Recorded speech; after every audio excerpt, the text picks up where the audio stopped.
Good morning, students. Welcome to English class. Today we are going to read chapter 6 of your new Gulmohar book, Arthur and the Sword.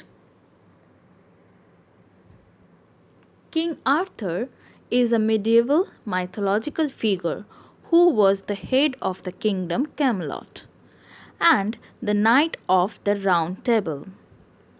It is not known if there was a real Arthur, though it is believed he may have been a Roman affiliated military leader who successfully staved off a Saxon invasion during 5th to 6th centuries. His legends has been popularized by many writers, and thus we can say that he has been a popular literary character. The story of King Arthur has grown and changed over the years. One of the first books to mention Arthur was written in the year 830 by a monk named Nennius. He wrote a book called History of the Britons, and in it he mentions that a king named Arthur commanded a number of battles. Another author in the 11th century, Geoffrey of Monmouth, wrote a book called The History of the Kings of Britain. In this book, he described Arthur's whole life from birth right up to his death. One of the most famous books about King Arthur was published in 1485 and is called Le Morte d'Arthur. It is a collection of Arthur's stories that were translated and combined by Thomas Malory. Before you start reading this story by yourself, I will give you a gist of the story that you are going to read.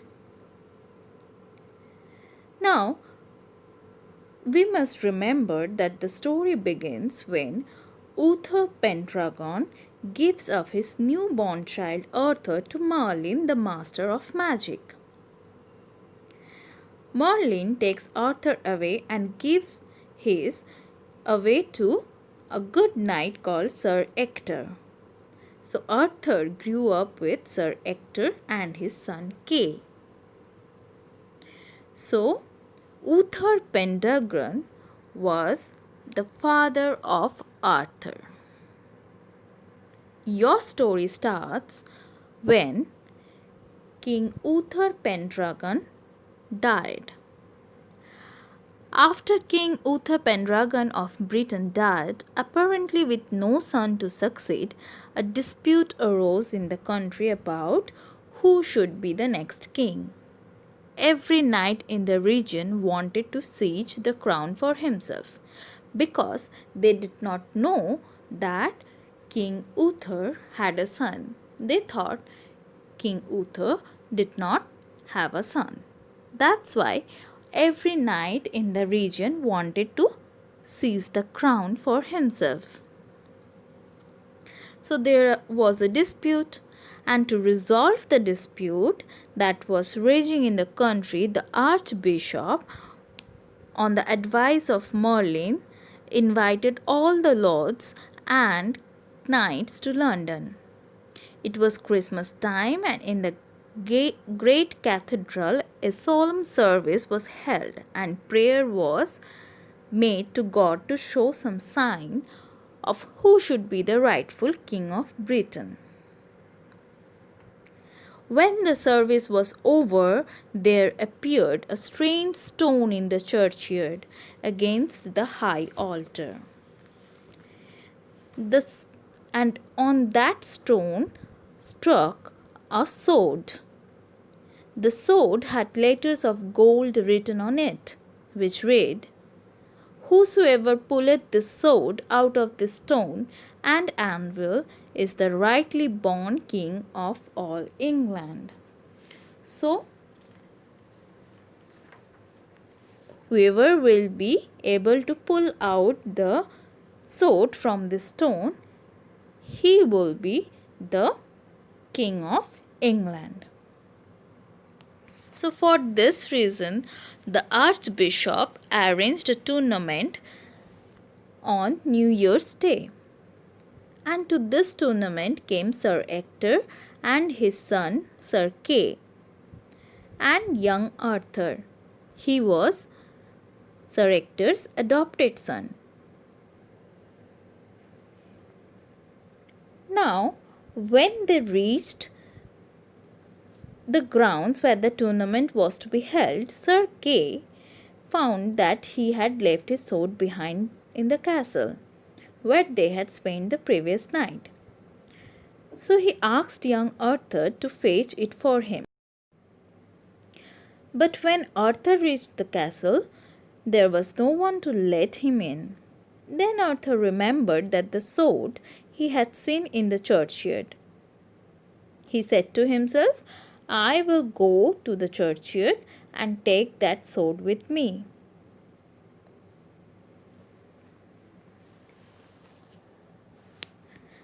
Arthur pulls the sword from the stone and brings it to Sir Kay to use during the fight.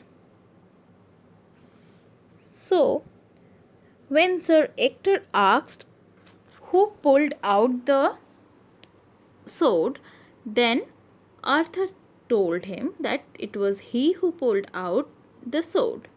And not only for once, but Arthur pulled the sword for several times after that time.